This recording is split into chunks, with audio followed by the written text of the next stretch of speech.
Hello and welcome to the channel. Welcome to trade रोज़। उम्मीद करता हूँ काफ़ी अच्छे हो गए आप सब। तो कैसी लग रही है आपको वीडियोस, कमेंट बॉक्स में बताना। कल हमने देखा एक आईपीओ के लिए जाने से पहले कंपनी को किस टाइप की फंडिंग्स मिल सकती हैं और उसके बारे में हमने डिस्कस किया। आज की वीडियो में हम ये देखेंगे कि एक आईपीओ के लिए जब जाती है कंपनी तो किस तरीके से उसकी प्रोसेस होती है और लिस्टिंग से पहले का क्या रहता है, आईपीओ से लेके और लिस्टिंग डे तक का जो उसका एक प्रोसेस रहता है उसको डिस्कस करेंगे। तो फटाफट कल का वाला एक बार रिवाइज़ कर लेते हैं क्या देखा था और फिर आ जाते हैं अपनी नेक्स्ट चैप्टर पे। ये फिफ्थ वीडियो है in the series of introduction to stock markets. IPO वाली का सेकंड पार्ट है ये। Let's get started.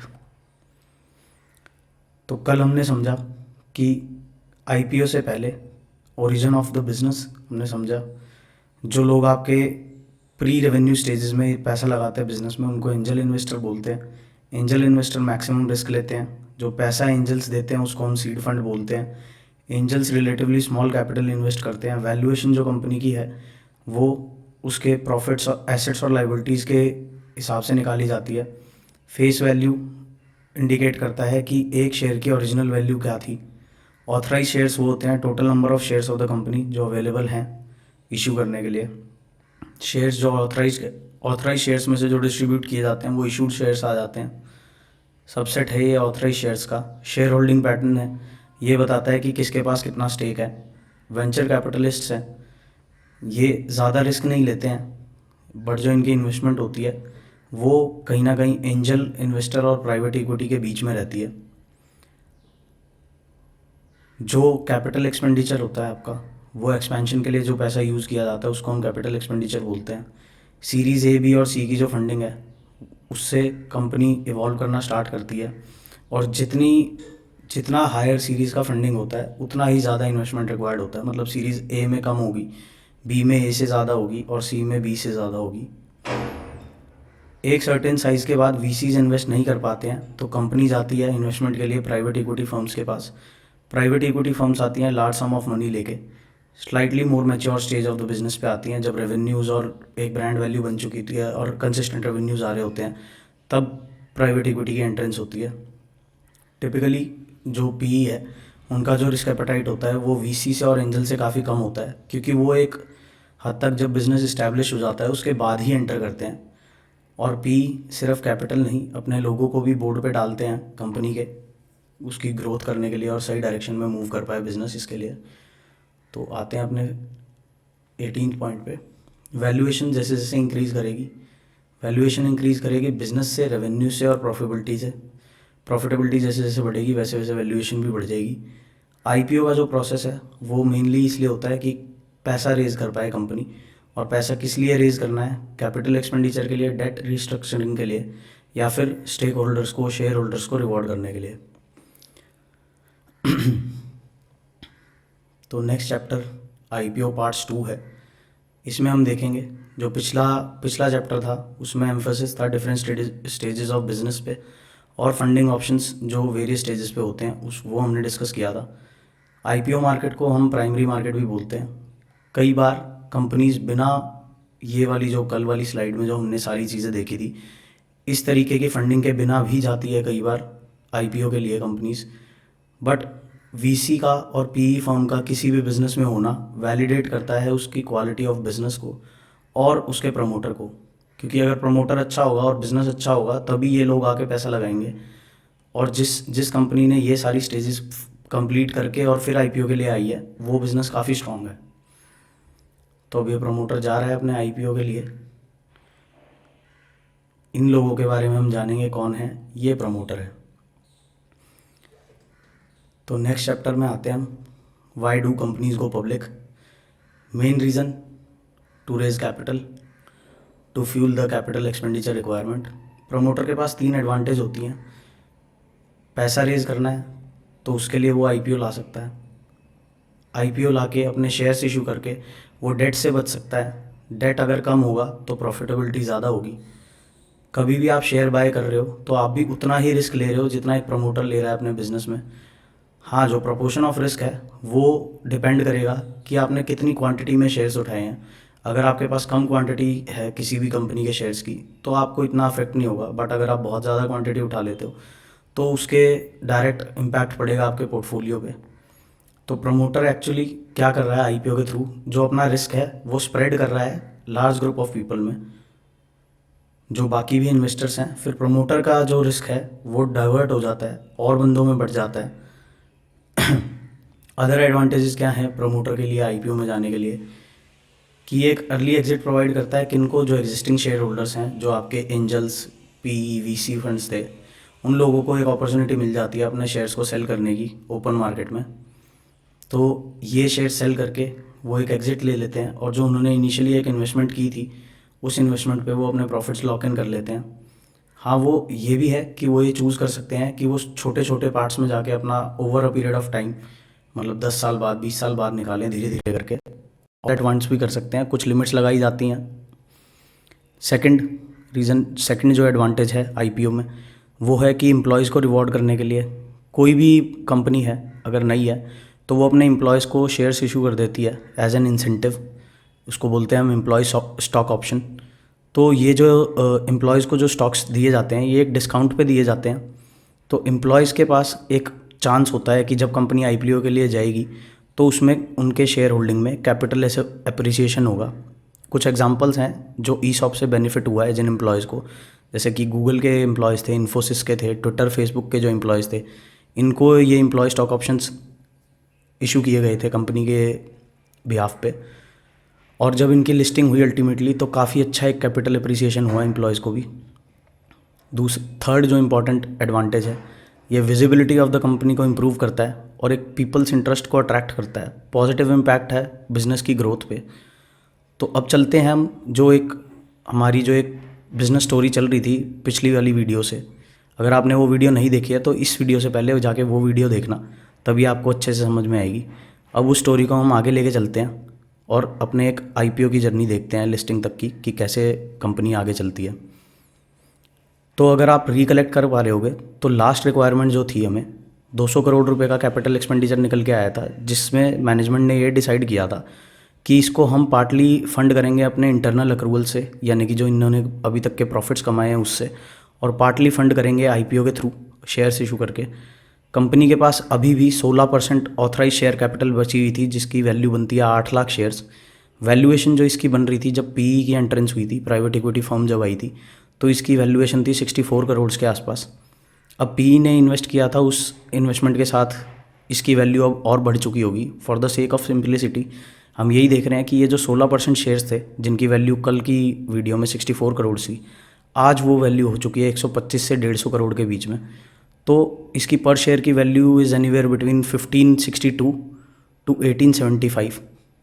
इसको हमने 8 लाख से डिवाइड किया है, इस अमाउंट को 8 लाख से डिवाइड किया है, तो ये प्राइस आ रहा है पर शेयर।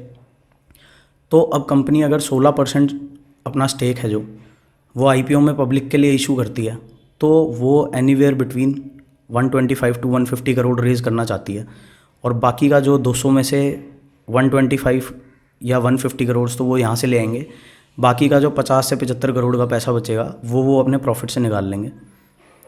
फिर नेक्स्ट इन द सीन आते हैं मर्चेंट बैंकर्स। मर्चेंट बैंकर का क्या सीन है, जब कंपनी ने डिसाइड कर लिया है कि अब एक पब्लिक इशू करना है, आईपीओ कंडक्ट कराना है, तो फर्स्ट उनका स्टेप जो होगा वो होगा अपॉइंट करना एक मर्चेंट बैंकर को, जिसको हम बुक रनिंग लीड मैनेजर या फिर एक लीड मैनेजर भी बोलते हैं।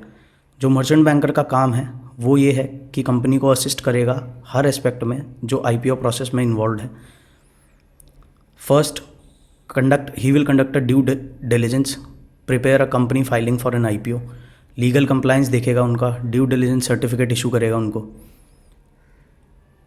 He will work closely and prepare the listing documents, जिसे हम बोलते हैं draft red herring prospectus, DRHP। इसके बारे में अभी थोड़ी देर में डिस्कस करेंगे। अंडर राइट करेगा शेयर्स को। By underwriting shares merchant banker essentially agree करते हैं to buy all the shares और part of shares of the IPO and resell the same to the public. मतलब मर्चेंट बैंकर्स सारे shares खरीदता है और रीसेल करता है। फोर्थ इसका जो ऑब्जेक्टिव है वो है कि एक प्राइस बैंड पे अराइव करेगा आईपीओ के लिए। प्राइस बैंड ये होता है, एक लोअर और अपर लिमिट होती है शेयर प्राइस की, with in which the company will go public. हमारे एग्जांपल में 1562 से 1875 के बीच में प्राइस बैंड डिसाइड होगा, यहाँ से इस वाली कैलकुलेशन से। तो हेल्प करेगा प्रमोशनल और मार्केटिंग एक्टिविटी में कंपनी के आईपीओ के लिए कि अच्छे से सब्सक्राइब कर लें लोग।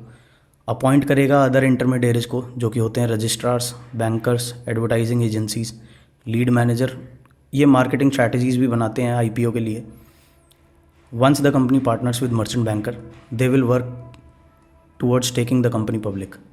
अब सीक्वेंस ऑफ इवेंट समझ लेते हैं कि आईपीओ के लिए जब कोई कंपनी जाती है तो क्या सीक्वेंस ऑफ इवेंट्स है। जितने भी ये स्टेप्स हैं ये अंडर द सेबी गाइडलाइंस ही होते हैं।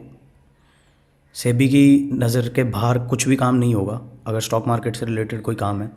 फर्स्ट हो गया है appoint a merchant banker in case a larger public issue. अगर बहुत बड़ी कंपनी है, बहुत बड़ा इशू है, तो एक से ज़्यादा भी अपॉइंट हो सकता है मर्चेंट बैंकर। सेबी के पास एप्लीकेशन डालेंगे, रजिस्ट्रेशन स्टेटमेंट होगी जिसमें डिटेल्स होगी कि कंपनी क्या करती है, कंपनी क्यों जाना चाहती है पब्लिक, और उसकी फाइनेंशियल हेल्थ, सारा अपना डेटा देंगे कंपनी से रिलेटेड सेबी को। फिर सेबी के अप्रूवल का वेट करते हैं। रजिस्ट्रेशन स्टेटमेंट जाने के बाद सेबी एक कॉल लेता है कि कंपनी को पब्लिक जाने दे या ना जाने दे। DRHP प्रिपेयर होती है। If the company gets initial SEBI note, company needs to prepare a DRHP। DRHP document circulate किया जाता है पब्लिक के बीच में, उसमें इन्फॉर्मेशन होती है। DRHP में क्या इन्फॉर्मेशन होती है वो देख लेते हैं। Estimated size of the IPO, कि क्या साइज़ का IPO है। एस्टिमेटेड नंबर ऑफ़ शेयर्स, कि कितने नंबर ऑफ़ शेयर्स इशू किए जाएंगे पब्लिक को। रीज़न, कि पब्लिक क्यों होना है कंपनी को, किस तरीके से वो इस पैसे को यूटिलाइज़ करेगी जो वो रेज़ कर रही है। और projection of the fund utilisation, timeline भी देगी कि इतने टाइम में भाई हम जो ये आपसे पैसा रेज़ कर रहे हैं IPO के थ्रू, उसको हम इस काम में लगाएंगे और इतने टाइम तक इस तरीके से यूज़ करेंगे, उसका एक स्टेटमेंट देंगे। बिजनेस डिस्क्रिप्शन देंगे including the revenue model, expenditure details, सब बताना पड़ेगा ये DRHP में। कंप्लीट फाइनेंशियल स्टेटमेंट्स देनी होंगी। मैनेजमेंट डिस्कशन एनालिसिस देना होगा कि कैसे कंपनी परसीव करती है फ्यूचर बिजनेस ऑपरेशंस को, कि किस तरीके से वो इमर्ज होंगे। Risk involve in the business, वो भी डिस्क्लोज किए जाएंगे। मैनेजमेंट डिटेल्स प्लस उनका बैकग्राउंड सारा डिस्कस किया जाएगा। इन्वेस्टर्स के लिए सारी इन्फॉर्मेशन कंपनी को देनी होगी DRHP में। अब नेक्स्ट स्टेप आता है इसमें, मार्केट द IPO, TV के थ्रू, प्रिंट मीडिया के थ्रू, सोशल मीडिया के थ्रू, इन्फ्लुएंसर के थ्रू, ये सब दिस इज नेक्स्ट स्टेप है। प्राइस बैंड को फिक्स किया जाएगा कि किस प्राइस बैंड में कंपनी पब्लिक जाएगी। बुक बिल्डिंग प्रोसेस होगी। एक बार रोड शो हो गया, मार्केटिंग कैंपेन हो गया, प्राइस बैंड फिक्स हो गया, फिर एक ओपन विंडो दी जाती है जो जनरली कुछ दिन के लिए खुली रहती है, वहाँ पे पब्लिक आके सब्सक्राइब कर सकती है। फिर उसके बाद collecting all these price points along with the respective quantities is called book building. Book building के बाद बुक बिल्डिंग विंडो जैसे ही क्लोज होगी उसके बाद एक क्लोजर विंडो आएगी। फिर the price point at which the get issue gets listed is decided. The price point is usually that price at which the maximum bids are received. जिस price point पे सबसे ज़्यादा बिड्स आई होंगी वो एक listing price होगा। Listing day आता है एक्चुअली जिस दिन स्टॉक एक्सचेंज जिस पे आपका स्टॉक लिस्ट होता है उसको हम लिस्टिंग डे बोलते हैं। ये लिस्टिंग प्राइस है। लिस्टिंग प्राइस डिस्कवर हुआ है कहाँ से? बुक बिल्डिंग के थ्रू। बुक बिल्डिंग के बाद लिस्टिंग प्राइस निकल कर आता है। What happens after an IPO? तो पूरा सिस्टम क्या है? Around the date of issue where one bid for shares is refer to primary market, the moment the stock gets listed और स्टॉक एक्सचेंज पे आता है ट्रेड, पब्लिकली ट्रेड होने के लिए, वो कहलाती है सेकेंडरी मार्केट, जो कि हमारे स्टॉक मार्केट्स हैं। तो यहाँ पर आने के बाद क्या होता है? स्टॉक ट्रांजिशन कर जाती है प्राइमरी मार्केट से सेकेंडरी मार्केट में और ट्रेडिंग के लिए एक्टिव हो जाती है। People start buying and selling the stocks regularly. तो why do people trade? Why do stock price fluctuates? इसका आंसर सब्सिक्वेंट चैप्टर्स में मिलेगा। कुछ जार्गन्स हैं IPO के, IPO से रिलेटेड, वो देख लेते हैं। Under subscription, for example 1 lakh shares public को देने थे IPO के through, but book building process में निकल कर आया है कि सिर्फ 90,000 बिड्स रिसीव हुई हैं, तो इसका मतलब IPO अंडर सब्सक्राइब्ड है। Second, oversubscription, 2 lakh bids आ गई नंबर ऑफ़ शेयर्स कितने थे, 1 लाख, तो इसको बोलेंगे ओवर सब्सक्राइब हो गया है 2 टाइम्स। ग्रीन स्वो ऑप्शन, इसमें ये है अंडर राइटिंग एग्रीमेंट होता है, अलाउ करता है इशूअर को कि एडिशनल शेयर्स इशू किए जाए just in case over subscription होती है। ओवर सब्सक्रिप्शन आएगी तो 15% के अराउंड एक्स्ट्रा हम शेयर्स इशू कर सकते हैं। Next, fixed price IPO. कुछ कंपनीज आती हैं तो अपना फिक्स प्राइस लेके आती हैं, वो प्राइस बैंड के ऑप्शन में नहीं आती। नेक्स्ट जो आता है प्राइस बैंड और cut off price. Price band is the range between the stock gets listed. For example price band था 100 से 130 और issue can list within the range, for example 125 रुपये पे भी आ सकता है। तो प्राइस बैंड के बीच में जो 125 वाला लिस्टिंग प्राइस निकल के आएगा तो इसको बोलेंगे हम कट ऑफ प्राइस। तो रीसेंट आईपीओज़ हैं वो देख लेते हैं एक बार फटाफट। कुछ रीसेंट आईपीओज़ जो अभी इंडिया में लिस्ट हुए हैं, ये 22 मार्च को लिस्ट हुआ है। ये आप देखोगे 13 मार्च को जेजी केमिकल्स, सोना मशीनरी 13 मार्च को आया, गोपाल स्नैक्स 13 मार्च को आया। तो ये लिस्ट भी, ये भी हम डिस्कस करेंगे कि कहाँ पर आप ढूंढ सकते हो इस तरीके के आईपीओज़ जो अभी लेटेस्ट आए हैं या पिछले साल आए हैं, उनको डिस्कस कर सकते हो। तो की टेक अवेज़, ये हम आ गए हैं अपने इस चैप्टर के एंड पे। की take aways are companies go public to raise funds, provide exit for early investor, reward employees through ESOPs, gain visibility, एक थोड़ी सी बिजनेस को वैलिडिटी मिल जाती है अगर लिस्टेड होता है तो। मर्चेंट बैंकर की पार्टनर की तरह काम करता है during the IPO process. SEBI regulate करता है आईपीओ मार्केट को। Final word whether a company can go public और not is given by SEBI. SEBI इनकी बुक्स चेक करेगा, इनकी मैनेजमेंट चेक करेगा, इनका पूरा बिजनेस चेक करेगा, रेवेन्यू स्ट्रीम्स चेक करेगा। ये सब चेक करने के बाद एज एन इन्वेस्टर आपको क्या करना है, जो DRHP स्टेटमेंट होती है ये पढ़ लेनी होती है। इसमें हमने अभी पीछे देखा था कि इसमें हमें किस तरीके की इन्फॉर्मेशन मिल जाती है। ये सारी इन्फॉर्मेशन कि आईपीओ का साइज़ क्या है, नंबर ऑफ़ शेयर्स क्या हैं, क्यों पब्लिक जाना है, business description, revenue model, expenditure details, पूरी फाइनेंशियल स्टेटमेंट होगी। मैनेजमेंट का पूरा एनालिसिस होगा कि क्या वो फ्यूचर में ग्रोथ करेंगे, कैसे बिज़नेस को चलाएंगे आगे, रिस्क जो भी बिज़नेस में होते हैं और मैनेजमेंट की डिटेल्स वगैरह सब देंगे। तो कभी भी आईपीओ में जाओ तो ये DRHP स्टेटमेंट ज़रूर पढ़ो पहले, उसके बाद सोचो। तो जितने भी आईपीओज़ इंडिया में ज़्यादातर होते हैं वो एक बुक बिल्डिंग प्रोसेस को फॉलो करते हैं।